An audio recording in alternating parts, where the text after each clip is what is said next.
요한일서 5장 13절에서 21절까지의 말씀 우리 한 목소리로 함께 봉독합니다.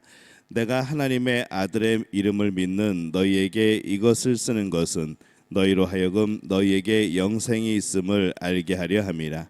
그를 향하여 우리가 가진 바 담대함이 이것이니 그의 뜻대로 무엇을 구하면 들으심이라. 우리가 무엇이든지 구하는 바를 들으시는 줄을 안즉 우리가 그에게 구한 그것을 얻은 줄을 또한 아느니라. 누구든지 형제가 사망에 이르지 아니하는 죄 범하는 것을 보거든 구하라. 그리하면 사망에 이르지 아니하는 범죄자들을 위하여 그에게 생명을 주시리라. 사망에 이르는 죄가 있으니 이에 관하여 나는 구하라 하지 않노라. 모든 불의가 죄로 돼 사망에 이르지 아니하는 죄도 있도다. 하나님께로부터 난 자는 다 범죄하지 아니하는 줄을 우리가 아노라. 하나님께로부터 나신 자가 그를 지키심에 악한 자가 그를 만지지도 못하느니라.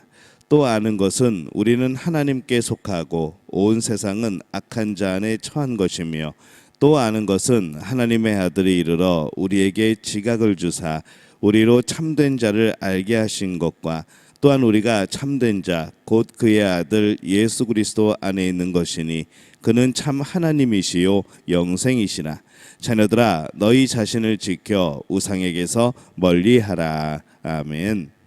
할렐루야. 하나님의 은혜가 오늘 새벽에 하루의 첫 시간을 주 앞에 드리는 우리 믿음의 가족들에게 함께 하시기를 예수님의 이름으로 축원합니다.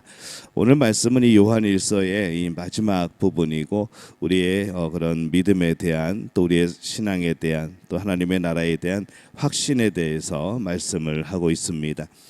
요한일서는 하나님과의 사귐에 대해서 계속해서 말씀을 하고 있었죠. 하나님과의 사귐은 여러 가지로 드러나게 되어지는데 이 성도가 서로 사랑하는 것으로 가장 확실하게 드러난다라고 말씀을 했습니다. 또 그러한 증거를 통해서 이 보이지 않는 하나님, 이 전능하신 하나님을 믿고 동행하는 것이 그 어떤 것보다도 더욱 분명한 살아계신 하나님을 증거하는 또 실체가 되어진다라고 말씀을 드렸습니다. 그래서 우리가 가장 신비한 삶이죠. 하나님과 동행하는 것, 보이지 않는 하나님이 우리와 함께 하시는 것.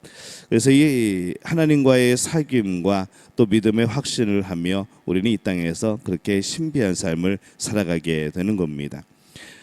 요한은 하나님을 믿는 자의 가장 큰 열매인 영생에 대해서 또 말씀을 합니다. 오늘 말씀의 13절에 보면은 내가 하나님의 아들의 이름을 믿는 너희에게 이것을 쓰는 것은 너희로 하여금 너희에게 영생이 있음을 알게 하려 함이라. 이렇게 말씀을 합니다. 우리에게 영생이 있습니다. 이 영생이라는 단어의 영광, 그 넓이, 깊이를 우리가 과연 알고 있는가, 또 우리가 그것을 깨닫고 있는가 생각하게 될 때에 참 이 영생이라는 단어는 우리에게 깊은 단어라는 것이죠. 사실 꿈 같은 겁니다. 영원히 산다는 것. 이 신앙인들은 자신이 영생을 가지고 있다는 것을 기억을 해야 합니다. 그 신비가 우리 안에 있고 그 영생에 대한 확신이 우리 안에 있어야 합니다. 우리가 영원히 살 수 있다는 것, 하나님과 더불어 영원히 살 수 있다는 그 한 가지만으로도 우리는 충분히 행복하고 충분히 복된 삶을 살아가는 것이죠.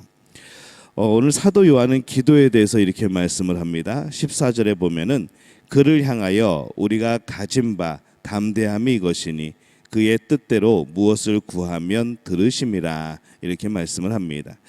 많은 이들이 이 구절을 참 좋아하죠. 담대히 구하면 하나님이 들어주신다.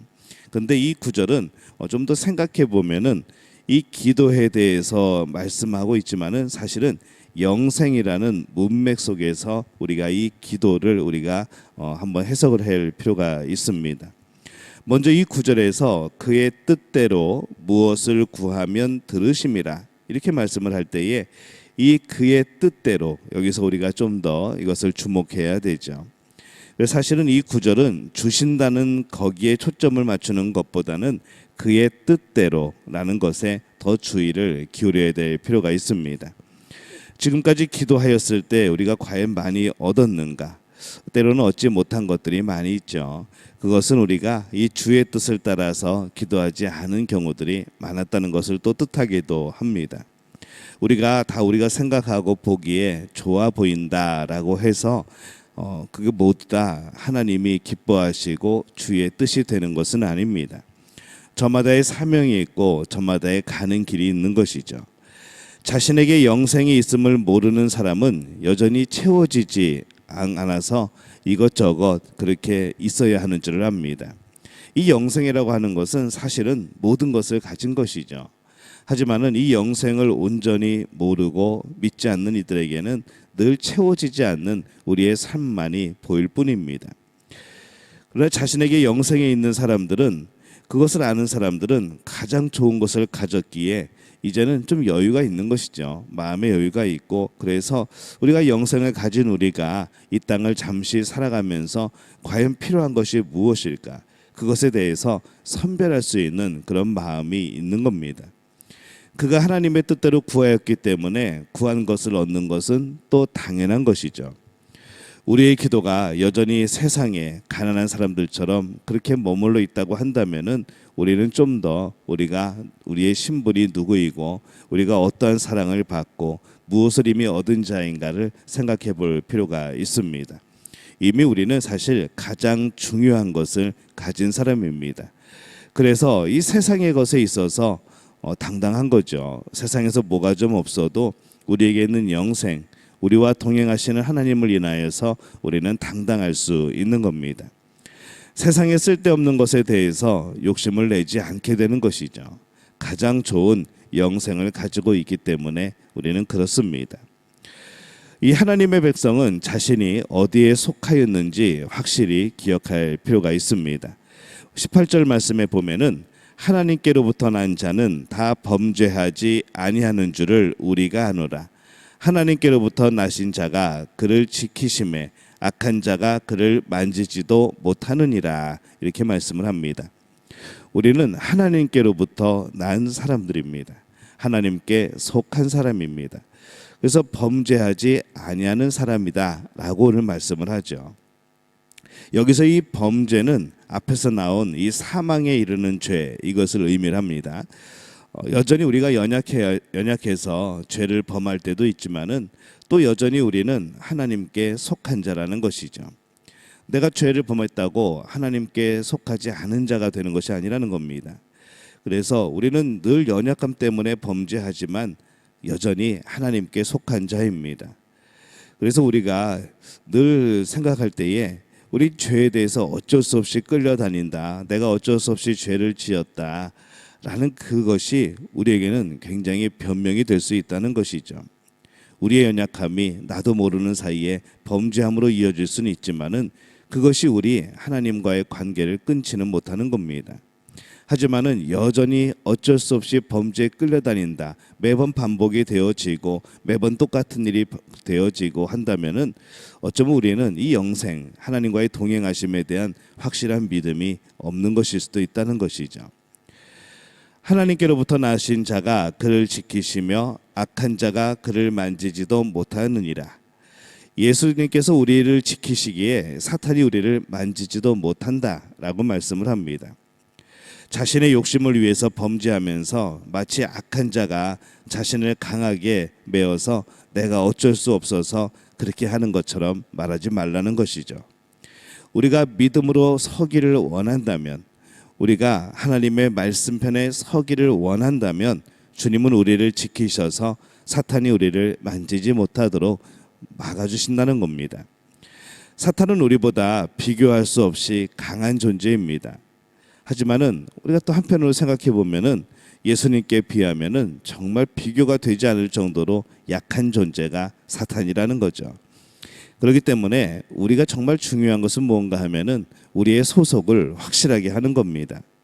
우리가 하나님 편에 설 건가, 우리가 예수님 편에 설 건가, 우리가 죄의 유혹에 설 건가. 우리가 하나님께 속하였다는 이 소속을 확실하게 하지 않으면은 늘 죄에 노출되어지고 늘 사탄에게 끌려다니는 그런 사람이 되어지는 것이죠. 우리의 소속을 확실히 하는 우리 믿음의 가족들 되시기를 바랍니다. 19절에 보면은 또 아는 것은 우리는 하나님께 속하고 온 세상은 악한 자 안에 처한 것이며 과연 내가 하나님께 속한 자인가 악한 자에 속하였는가. 이 세상은 악한 자에 속하였다고 말씀을 합니다. 세상을 따라가는 것은 악한 자에게 속하였기 때문인 것이죠. 그러기에 우리가 더 자신을 확실하게 지켜야 합니다. 그래서 말씀에 자녀들아 너희 자신을 지켜 우상에게서 멀리하라. 21절에 그렇게 우리에게 권면을 합니다. 우리가 영생을 모를 때에는 세상의 것이 좋습니다. 그래서 세상 것을 얻기 위해 따라다니고 쫓아다니는 것이죠. 그것을 성경은 뭐라고 부르는가 하면은 우상이라고 부릅니다. 그러나 우리는 이제 하나님의 백성인 것을 알게 되었습니다. 예수 그리스도를 영접하고 성령이 우리 안에 계시고 우리는 그리스도가 우리 안에 계시고 영생을 가진 사람이라는 것을 알게 된 것이죠. 이 세상에서 더 이상 그렇게까지 하면서 가지고 싶은 것이 없는 사람들이 되어야 되는 겁니다. 이 욕심이라고 하는 것은 우리를 죄의 노예로 만듭니다. 그렇기 때문에 우리를 노예로 만드는 그러한 욕심에서 내 자신을 보호해야 하죠. 우리는 이미 영생을 가진 정말로 풍요로운 사람들입니다.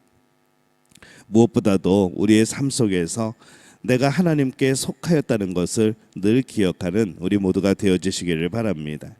그것을 확실하게 하면 다른 모든 것이 제자리를 잡게 되고 삶의 방향이 결정지에 되어지고 또 우리의 소속이 희미해진다고 하면은 세상의 것이 우리를 혼란하게 할 겁니다. 하지만 우리가 어느 상황에서도 우리가 하나님께 속한 자라는 것을 확신하면 모든 것이 질서를 잡게 되는 것이죠. 악한 자는 우리를 더 이상 흔들지 못할 겁니다. 그리스도 손에 있는 우리를 누가 흔들 수 있겠습니까? 오직 하나님께 속한 자로서 또 영생을 가진 자로서 확신 가운데 살아가는 우리 모두가 되어지시기를 바랍니다. 그것이 우리의 무기이고 우리의 당당함이고 하나님의 자녀의 그런 자랑스러움입니다. 이것을 늘 기억하며 살아가는 우리 복된 믿음의 가족들이 되어지시기를 예수님의 이름으로 축원합니다.